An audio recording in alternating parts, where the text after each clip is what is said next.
شب برات 7ویں اسلامی مہینے کو یعنی شعبان المعظم کی 15ویں شب کو منایا جاتا ہے، لیکن شب برات کی رسومات اور اندازہ خطے کے لحاظ سے مختلف ہوتے ہیں۔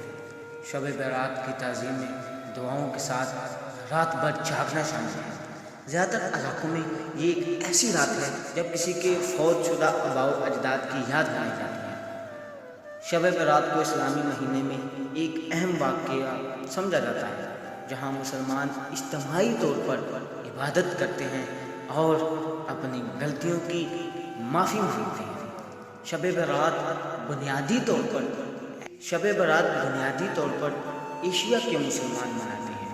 مسلمانوں کا عقیدہ ہے کہ شب برات میں اللہ تعالیٰ عز و جل تمام مسلمانوں مردوں اور عورتوں کی تقدیریں ان کے ماضی میں کیے گئے اعمال کو مد نظر رکھ کر آئندہ سال کے لیے لکھتا ہے، اور یہ رات اسلامی مہینوں کی مقدس راتوں میں سے ہے۔ شب برات کی شب کو مرنے والوں کے لیے دعا کرنا اور خدا سے مرنے والوں کی بخشش مانگی جاتی ہے۔ اسلامی شہروں کی تمام مساجدوں میں شب برات کے حوالے سے تقریبات منعقد ہوتی ہیں۔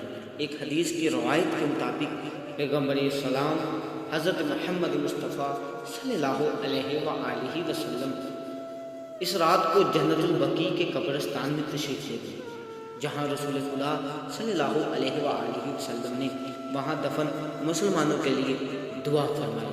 اس بنا پر تمام علماء کرام اس رات مسلمانوں کے قبرستان میں جا کر قرآن کا کچھ حصہ پڑھنا اور مرنے والوں کے لیے دعا کرنا مناسب سمجھتے ہیں۔